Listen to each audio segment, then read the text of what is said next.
students. Welcome after summer vacations break. I hope you all had great time. Before vacations, we had completed till Indus Valley Civilization. Today I am going to start from chapter 4, the Chinese Civilization. Children, open page number 34, the Chinese Civilization. Chinese civilization began along the Yellow River in the Shang era and spread from there when Bronze Age culture reached its peak.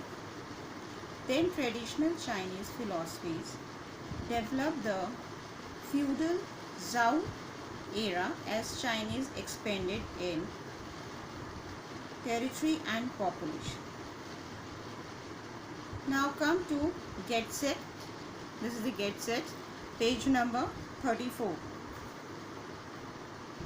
During the digging of well in northern China in the year 1974, the terracotta army was accidentally discovered.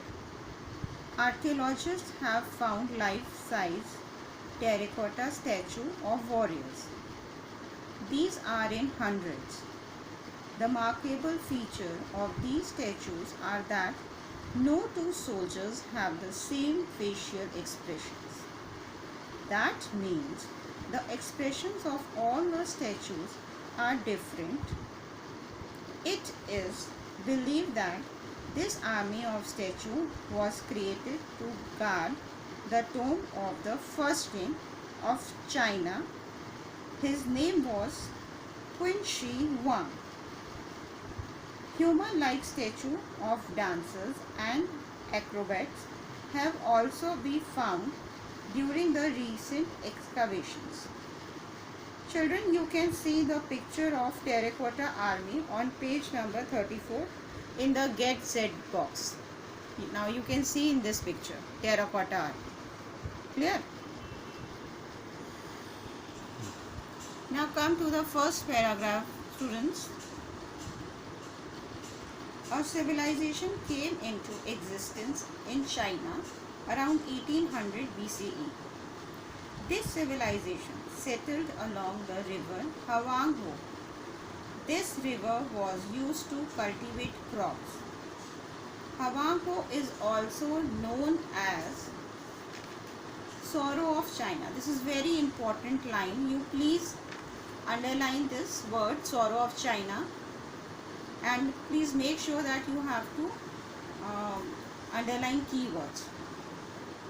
You know, children, why this is known as Sorrow of China? Because it does not have fixed path. Very often this river causes flood resulting in destruction of crops and irrigation channels, etc.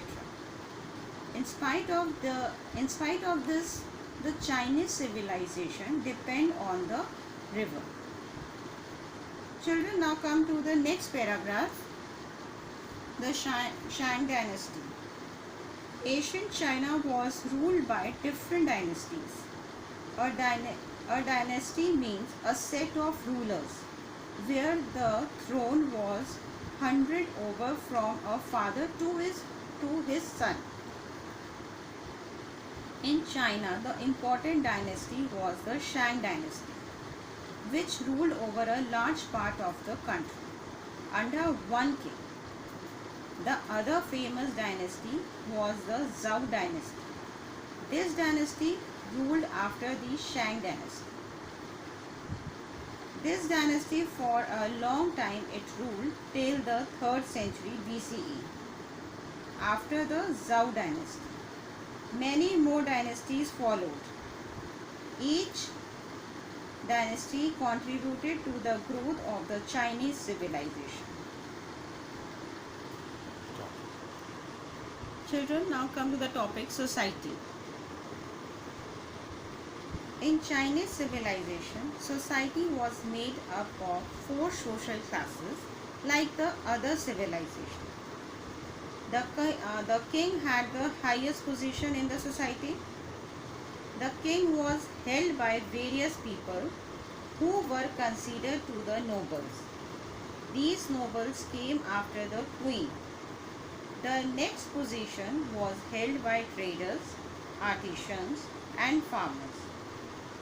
In the Chinese civilization, the majority of people were engaged in farming. The slaves were at the bottom of the social ladder. It means they were the most neglected class. Clear all the four social classes? Now we will learn about the family structure in the Chinese civilization. Next paragraph. The Chinese family was a large group of people who traced their ancestry back to a single male ancestor with the family name and identity passing through its males from father to son. They considered family as a very important unit.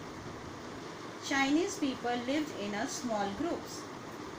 The head of the family was highly respected and all the major decisions of the family was taken by head of the family. The children were taught to respect all their elders. The Chinese worshipped their ancestors. I hope students you all are clear up to here. Now we will discuss question and answers. Come to page number 38. Question 1 of exercise D. Give reasons for the following.